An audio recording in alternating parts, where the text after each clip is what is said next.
Hello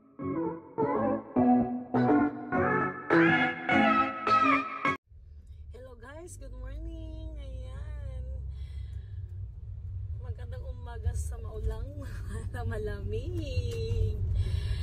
Ayan guys, malamig na ngayon dito. Papunta ako sa aking bukid. Kukuha ko ng aking gulay na pwede kong maulam. So ayan. Sulayan po natin ang aking bukid. Ayan. Dadaanan ko po mamaya. Ayan, ayan po ang aking bukid. Ayan. Ayan, sulayan po natin ang aking bukid. Ito po medyo maulan na. Magandang umaga, maulan dito sa Japan. Hindi makalabas, malamig. Ayan po ang ami. Ayan. Sobrang lamig dito ngayon. Lamig-lamig. Ulan pa lang yan ha. Malamig na. Ayan. Kita nyo po ang aking paligid. Ayan. Ano po yan? Pagka summer po is palayan po yan.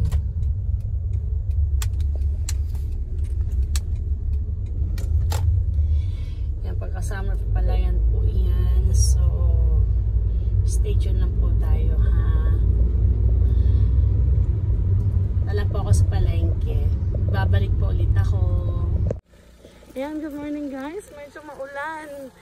Dito ako ngayon sa bukid. Kukuha ako ng ano. Ayan, kuha ako ngayon ng gulay. Ano, sibuyas. Tagalog. Yan. Kakain kasi kami ng ano, pritong isda ngayon. Gusto namin lagyan ng sibuyas. So ayan guys, yung mga sibuyas na kukuhanin ko. Medyo magaganda. Malalaki na siya guys. Ayan. Tignan nyo muna yung aking ano. Hindi ako magtatagal dito guys kasi umuulan ngayon. Ayan, kuha lang ako ng ano. Nung uulamin. Ayan. Sibuyas na Tagalog.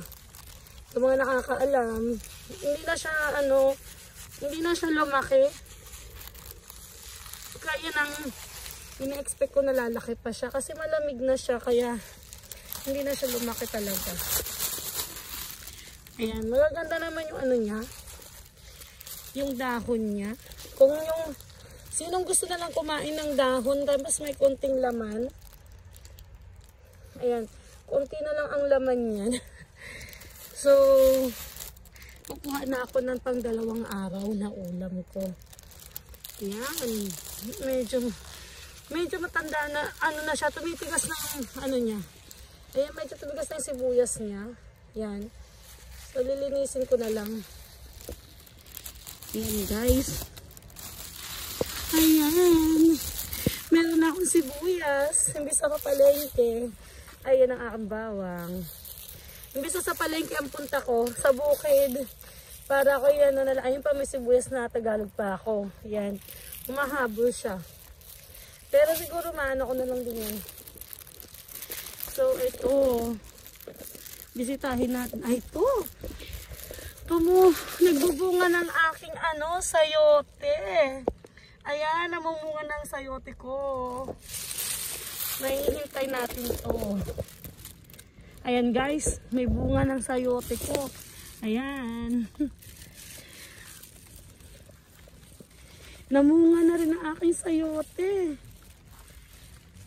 Natitrigger kasi siya talaga eh. Nasira kasi siya dahil hindi ko masyadong naanuhan. Natalo siya ng upo ko nung summer. Ayan, oh, namumunga na siya. Namumunga na siya guys. So, bago umulan ng yelo to, baka makaka-harvest na ako. Ay, ayan, medyo may malaki na. Ayan, o, malaki na siya. Ayan, medyo malaki na yan. Makakain na rin ako kahit paano. Ayan, medyo nasira siya kasi gawa nga ng ano. Ano ko kasi siya dati. Yung nailipat ko. Ayan. Ito aking bukid ngayon. Maulan dito sa Japan. Sus, malaki ng aking ano. Wow, malaki ng aking labanos. Pwede ko na itong kuhanin next week. Thank you guys sa pagsilip natin sa aking bukid ngayong araw na to. Yan, kahit maulan, nandito ako yan. Inuulan-ulan. Kumuha ko na aking ulam. Ayan ang ulam. Stay tuned. Please like and subscribe. Ito ang aking ulam. Yan.